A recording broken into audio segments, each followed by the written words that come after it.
I'm going to talk about a balanced digital thought towards the future.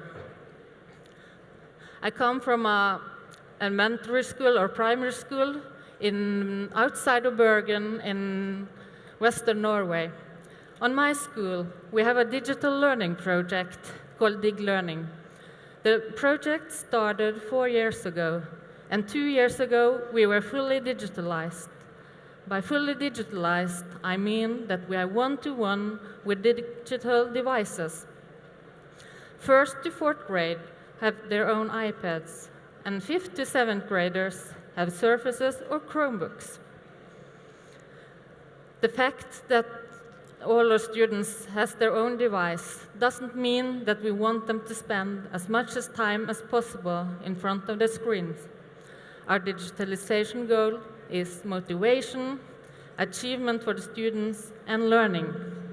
We want to choose the tools that gives the most motivation, makes them feel achievement, and make them learn even more. In fact, we only use ICT when the ICT gives more learning, motivation, and achievement for the students. We also want to teach them the 21st century skills. Important there is to teach them how to learn. On the picture here, you can see Ingvild, one of my former students. She started in my school, in my class, the last year of elementary school. And her mother told me that after 6 years of school, she finally came home and told what she had learned, because now it was her knowledge. She had found the knowledge by herself. So we want our students to learn how to find information. We want them to evaluate and use information. And we want them to convert it into knowledge. And we also want them to be creative. This is the SAMR model. We read it from the bottom and up. At the bottom level is substitution, where technology acts as a direct tool substitute with no functional change. And then we go to argumentation, modification, and to redefinition. On the top level of redefinition, we redefine how we think about both learning and teaching. When we started our digitalization project, we wanted to do something more. We wanted the technology to add something extra in our educational classwork. We wanted to think outside the box. And when we think outside the box, we often also think outside the books. And to think outside the books, backwards planning is a great tool. Because in backwards planning, we start with the curriculum. We have to find out what our students are going to learn. We have to set our educational goals, and we also have to find terms we want our students to define. When we have set the educational goals and the terms to define, we can find out how our students are going to document the learning. And we also have to find out how we will evaluate it. And we have to set criteria for the evaluation. In that way, both teachers and students knows what the teacher are looking for. By documentation, I often mean product. What product is the student going to do to show that he or she has learned? And by product, it can be both digital or analog. It can be a text, it can be a movie, an oral answer. When you have found out the documentation, you can start to plan your classwork. Then you can find out what to do in class. You have to choose what methods you're using, or maybe your students can choose methods by themselves. You can also have to find out what sources you're using, if you're using digital sources or analog sources. And you have to find out if it is teacher-focused learning, teaching, or it's student-focused learning. In the digitalization process, the teacher role goes from a sage on the stage to a guide on the side. The teaching is on the students' premises. In Norway, deep learning is a fashion word. I like to talk about deep diving students. To get deep diving students, the teacher has to equip his students with basic skills, with learning and reading strategies. And then the students can dive into the material to find their knowledge. And the teacher can be a guide to help them find their way and to help them find or see connections between and within subject and topics. And we mustn't forget the creative side of the deep learning. On the photos, you can see a part of a Viking village made in Minecraft and a wooden Viking house. To make these things, the students need knowledge about the Viking Age. Without knowledge, they can't be creative. In December, we had a movie maker on visit to give you a glimpse of what we believe is a balanced digital thought. This is my school, Knappskog. This is first graders doing a word hunt. They are going out in the hallway to find words on the wall, go back to the classroom and write that on the iPad, and they go back to see if they have spelled it right. In that way, they can be both physically active at the same time as they're working with writing and spelling. Here are second graders writing a digital story in Kreasa. And here you can also see second graders working in maths with symmetries. As you can see, we have to choose the tools that gives us the most learning.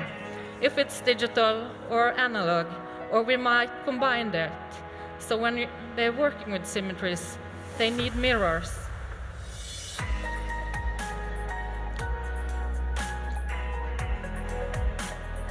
And here's an adaptive tool called Multi-Smart Practice. Here's third graders working with in English. They have written the Goldilocks story, and now they are doing the dialogues with paper dolls.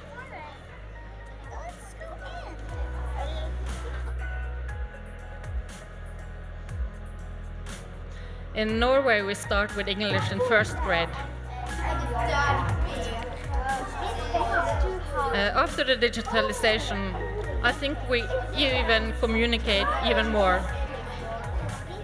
It's not like they're just sitting behind the screens, but they are talking to each other.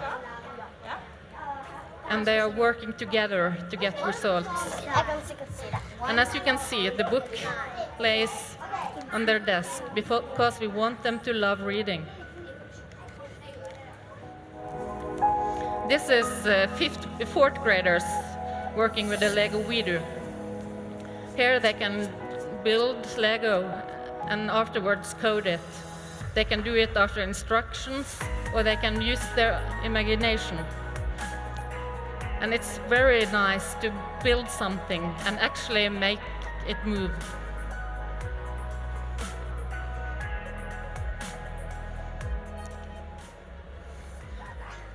And as I said, we want the students to love reading. They might not love their textbook, but we want them to love to read. This is fifth graders showing the rest of the class their animations and small games made in Scratch. In our school, we have 1 hour of coding on the schedule for every class each week. Coding is a great way to learn about technology and how technology works, but it's also a great way to learn the 21st century skills, to cooperate, to do problem solving. Here you also have fifth graders doing a digital story in Kreasa, where they are doing comic strips to tell a story. And the great thing about this tool is that everyone can do it, but the result will vary because a student who loves to read and loves to write may do a long strip, but a student that doesn't like to write or doesn't like to read can make a small story, but everyone can do it, and the result is nice.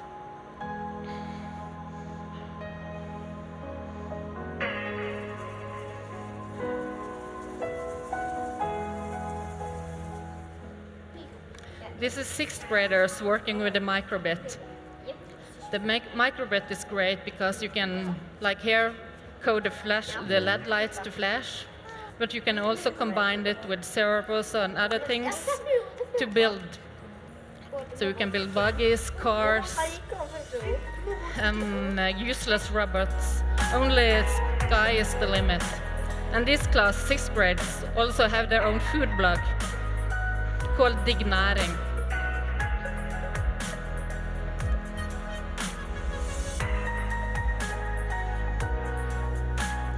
This is our school library. And here are sixth graders doing a storyline project.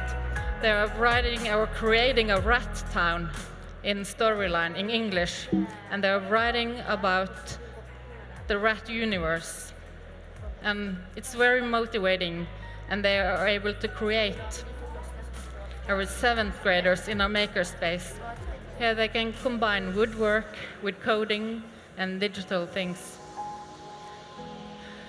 Here's our virtual sandbox, which is great to combine with Lego We Do. We have Bebot, Bluebot, and 3D printers, because we want our students to be creative. Here's the sphere ball going through a maze, and that way you can focus on maths. And here's also seventh graders doing a religion project in Minecraft. They are building religious buildings. I'm doing a project like this in fifth grade right now, and it's very inspiring. And do this give us the results we want? The thing we can see is the 2 last years we have had high scores in national tests. In Norway, we have national tests in Norwegian reading, in English, and in maths. And our scores are above average, both national and in our municipality. And that's great. But I think that it's even more important that we achieve students who are ready for what life brings, with tools for learning strategies and problem solving. Students that believe in themselves and who dares to take a challenge. In my classroom last year, I had a poster which said, "Believe in yourself, it changes what you can do." And I believe that with a balanced digital thought, we may create students who believe in themselves, who is motivated, who experience achievement, and who will learn. So thank you.